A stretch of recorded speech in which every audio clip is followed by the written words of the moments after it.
ბატონო გივი ეთერში ვართ, მოგესალმებით. ბატონო გივი, სტარტი აიღო მშვიდობის თასის ტურნირმა მარაკანაზე, მშვენიერ სტადიონზე. აი, რამდენი გუნდი იღებს მონაწილეობას ამ წყინვალე ტურნირში და რამდენი წლებია რომ ტარდება ეს შესანიშნავი ასპარეზობა? მოგესალმებით კიდევ ერთხელ. უკვე მე-13 წელია ტარდება მშვიდობის თასის გათამაშება და არა მხოლოდ მარაკანაზე, თითქმის თბილისის ყველა ლოკაციაზე და ყველა სტადიონზე.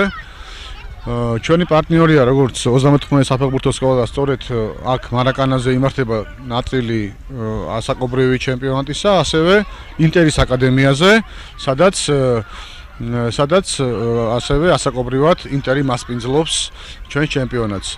მიუხედავად ამისა, პლუს სხვადასხვა ლოკაციებზე თბილისში, ფედერაციის ბაზებზე და კერძო მოედნებზე ყველგან ტარდება ჩვენი ჩემპიონატი. წელს 1000 ასაკობრივ ჯგუფში ჩატარდა ჩვენი ჩემპიონატი 2010 წელს დაბადებულებიდან 2019 წელს დაბადებულების ჩათვლით. ჯამში 200-ზე მეტი გუნდი იღებს მონაწილეობას და დაახლოებით 500-მდე ბავშვია ჩართული, რაც ძალიან მნიშვნელოვანია და ეს ჩემპიონატი ასევე ემსახურება მოსამზადებელ პერიოდს. ჩვენ გველოდება ქალაქ თბილისის ფეხბურთის ფედერაცია და არა მხოლოდ რეგიონალური ფედერაციების და შემდგომ ჩვენს მერე იწყებენ უკვე თავიანთ ჩემპიონატებს და ეს ჩვენი გუნდების და ჩვენი ბავშვების უკვე დაალაგებულად და გამართულად ერთვებიან რეგიონული ფედერაციების ჩემპიონატებში. დიახ, ბატონო გივი, უთხრათ მაყურებელს, აი რამდენ წუთიანია ტაიმი და აი 9-9-ზე თამაშობენ გუნდები და ამის შესახებ თუ შეიძლება რომ ბრძანოთ. წეგან ვახსენე რომ 10 ასაკობრივი ჯგუფია, ყველაზე პატარები არიან 19-იანები, რომლებიც თამაშობენ 6-6-ზე და ეს არის 20 წუთიანი ტაიმები. შემდგომ 18-იანები და 17-იანები, რომელიც თამაშობენ 7-7-ზე და ეს არის ასევე 20 წუთიანი, ხოლო 9-9-ზე მოთამაშე გუნდებისთვის ტაიმი არის 25 წუთიანი და შესაბამისად ჩვენ ამ მეებს ვიცავთ ამ დადგენილებას. დიახ, და აი როდესთვის დასრულდება ეს ტურნირი მშვიდობის თასი?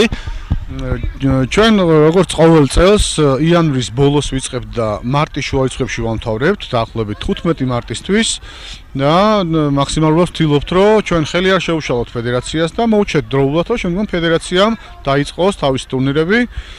ხელი შეგვიშალა დიდთოლობამ თბილისში, თორემ დავიწყო გასულ კვირას, სამწუხაროდ ვერ დავიწყეთ დიდთოლობის გამო და დავიწყეთ 31 იანვარს და უნდა დავასრულოთ 15 მარტს. დიახ, აი გაისად, აი სიახლე ხო არ იქნება, აი ტარდება თქვენ როგორც ძანეთ მრავალი წელია ეს ტურნირი და აი რამე სიახლის შეტანას ხო არ გეგმავთ, მაინც რა თქმა უნდა წყინვალია, კიდევ ერთხელ უნდა აღინიშნოს, აი დიდი ინტერესი გამოიწვია მარაკანაზე, სავსეა გულშემატკივრები, რა ძალიან მიხარია. თუ შეიძლება ამის შესახებ რო ბრძანოთ.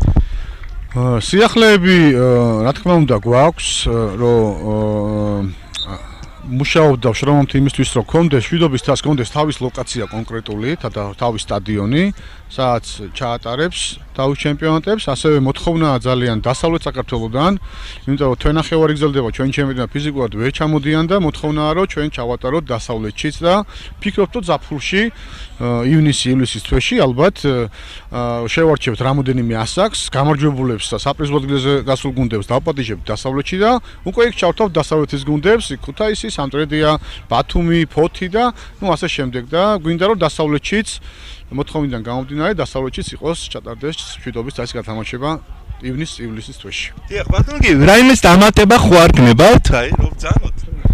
უგრმესი მადლობა პირველ რიგში მონაწილე სკოლებს. ყოველ წელს ასე ერთიანობით ჩვენ ერთ ოჯახად ვართ, ყველა ერთმანეთს გვერდით უდგავართ და უგრმესი მადლობა სკოლებს, კლუბებს, მწვრთნელებს, ბავშვებს და მშობლებს, გულშემატკივარს. რა თქმა უნდა, ყველაზე დიდი მადლობა, ვინც თითო აგურსდებს მშვიდობის თასის განვითარებაში. და მადლობა თქვენ, რა თქმა უნდა.